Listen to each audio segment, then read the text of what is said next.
Well, hello and welcome to this week's episode here on the Resto Saga Classic Car Restoration YouTube channel. And this week we're looking at the 1976 Land Rover Series 3 88-inch diesel. So let's get it started up, move outside and have a chat.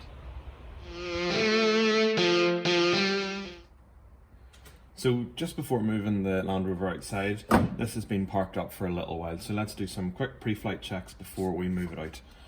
Oil dipstick is down here. And oil level is absolutely fine, as you can see. So let's pop that back in there. Water. Again, absolutely fine. And let's just check the radiator to be sure. Plenty in there for sure. If even a little bit overfilled, that's it. Now, the Land Rover's been on my Maypole trickle charger here for a little bit, just to ensure it starts. So let's get that disconnected and move the Land Rover outside.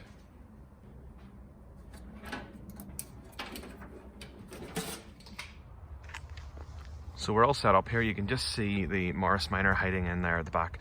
But this Land Rover's been sitting for a while. It's a diesel, it's an old engine, so fingers crossed it actually kicks into life, or I'll be very embarrassed making this video.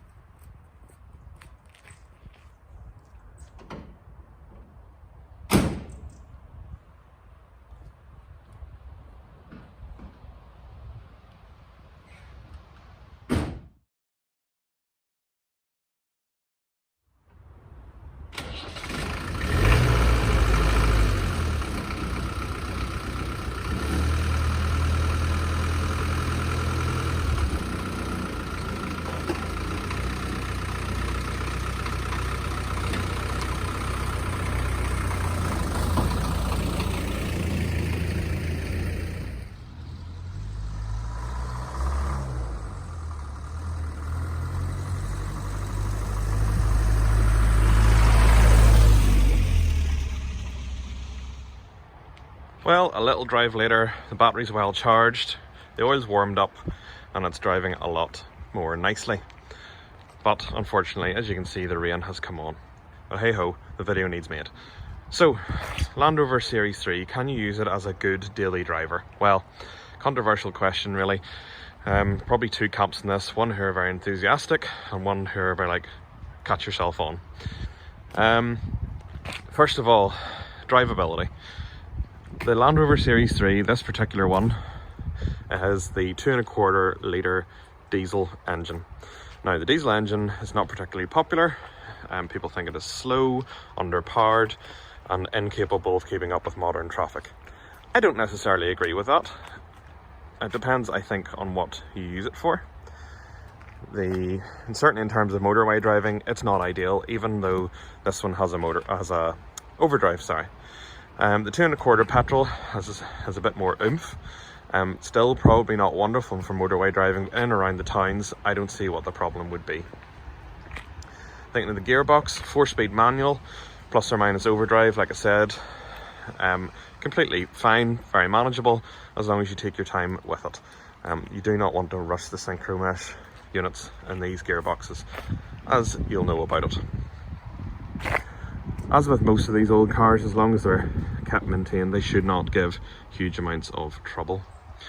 Other things in the drivetrain, the axles, 2-wheel drive most of the time, 4-wheel drive if you need it to go across the snow, muddy field, sand, etc., or off-road. 2-driven axles, you can have freewheeling hubs in the front. Again, a controversial thing, some people say they're a waste of money. I don't really know, I have never used them, but in my mind surely all they would do is reduce the strain and wear on the front axle, which in my mind can only be a good thing. They may or may not increase your miles to the gallon, but I'll leave that until I have a pair fitted, which hopefully will happen soon enough. Interior then, allow me to get in here out of the rain. This only has the 2 front seats, mainly because I have a cubby box here in the middle. Should have 3 front seats, being the hardtop model. The Safari models will have 4 rear seats. For 4 adults, maybe occasional seating in short journeys. I think to do a prolonged motorway journey would be hard going. But I've had new seats put in this. These were not Exmir trim, which are the slightly more expensive versions, but they're very comfortable, very usable, easily kept clean.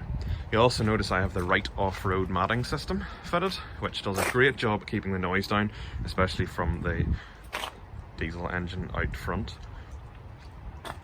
Highly recommended. There's the overdrive there in the middle, for those of you who don't know.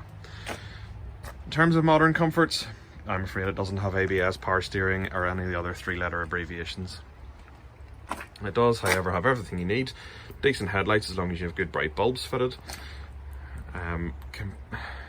Good clear instruments, everything's easy to use. Yes, the steering is a bit heavy, but I made the mistake originally of having fat tires fitted, which made it even worse. These are more close to original standard, and they significantly improve the drivability and the steering. One thing you will notice, which definitely does not weigh in its favour for daily driving, is how much water leaks in. I've literally been out the road, not very far, and the water's pouring in. I know the door's open, but it drains down the back. And to be honest, the majority of them will do that, because the panel gaps and these were measured in inches rather than millimetres. Let's close that up, have a look around the outside. So thinking about load carrying capacity, now this is the short wheelbase. Load area is approximately 4 feet by 3 feet, which I think is very usable. This is my big family tent here, and it stays in there mainly because I don't have space for it in the garage. If you don't have the 4 seats, it's a very good area to carry your anything you really need. Dogs, bikes, children, anything that you might find necessary to carry around. In terms of daily driving, it's very useful, I think. Would you use it for your daily driving van? Probably not, but the side opening rear door I think is very good because it clears a very healthy aperture through which you can put most things in there. Downsides, the back window isn't heated, so the heater is pretty ropey, as in barely clears the windows, but any heat getting towards the back window is minimal, if not zero, so you are going to struggle there. It also doesn't have a rear wiper as standard, though you can fit that, so it's something you might want to consider. Thinking about usability in terms of parts, when I rebuilt this Land Rover roughly started 10 years ago, parts were very cheap. Now, since the phenomenon of the most recent Defender stopping production and the new Defender being announced, parts prices I find have gone through the roof. Especially recently, I put a new differential in this Land Rover after breaking one in the snow, and it was probably 3 times what I would have paid for it 10 years ago, which is quite extraordinary. Inflation. Good news if you're a part seller, bad news if, like me, you like to do a bit of DIY maintenance. Maintaining these runs on 15W40 or 2050 oil, depending on what your preference is. This is the diesel, so there aren't a huge number of changeable parts needed at service. Oil bath air filter just needs cleaned and emptied. Diesel filters there, oil filters down the side, which can be a bit of a pain. I would love to change this to the twist-on type canister, but I haven't quite come across an available conversion yet. Water and blue antifreeze goes in here, and other than that there's not a huge amount that needs done. Oil needs changed in the gearbox and axles, also the swivels and the steering box, which is a bit of a pain to get to. Parts prices, as I said, going up, but your bits and pieces needed for your normal annual servicing, not too bad. Very easy to work on yourself as long as you had a set of AF spanners, because obviously these were not quite in the era of metric. Thinking of other costs then, insurance in this for me for a year is around £100. I'm nearly 30, so that should give you some sort of representation. Now that's on classic insurance with a limited mileage, but still not very expensive. Road tax is free, it's 1976, and although I live in Northern Ireland and this still needs an MOT, if you live in the rest of the UK, you will not require an MOT for a vehicle of this age. That's on a rolling basis, so if you're watching this in a few years' time, you might need to check that. So, what do we think overall then? Is the Land Rover usable every day? Again, I refer to those two camps of thought, and it depends what you're using it for. If you're just going around town and you're not driving very far and your journeys don't involve motorway miles, I think it's perfectly fine. It's not expensive to run, not expensive to keep. You can work on it yourself. Parts availability is great, though as I've said, they are going up in price a little. However, if you drive lots of motorway miles, you live far away from your work, you work a lot of out of hours, and you really need the reliability of a modern car, maybe this is not for you. I live about 30 miles-ish from my work, and I have a prolonged motorway commute, so I cannot unfortunately use this on a regular basis to work. If I could, I would. Miles per gallon in this, probably mid-20s on a good day, and that's in the diesel. Petrol I think slightly worse again. The overdrive has improved that slightly. Dependability, well, you just saw how long it took me to start it. Now that is better whenever you're using it more regularly, and this engine needs a little bit of work, which you'll all know if you watch this channel regularly. So just to summarise then, and before I get any more wet, can you use this every day? Depends on what you need it for. Also, don't forget that there is a long wheelbase version of this. This is the 88-inch. There is the 109 for those of you who aren't familiar with Land Rovers. The 109, if it's the Safari version, will have a second set of doors with a second row of seats, plus or minus 4 in the back. Or if it's just a long wheelbase truck cab, then you'll have lots more load space. Or if it's a pickup, you'll have the canvas over the back. So that might provide you with a few more options. I think your usability for this as a daily driver would be great fun.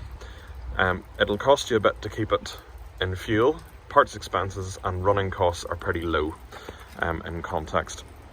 If you live far from your daily work, or if you have a long daily commute, probably not good.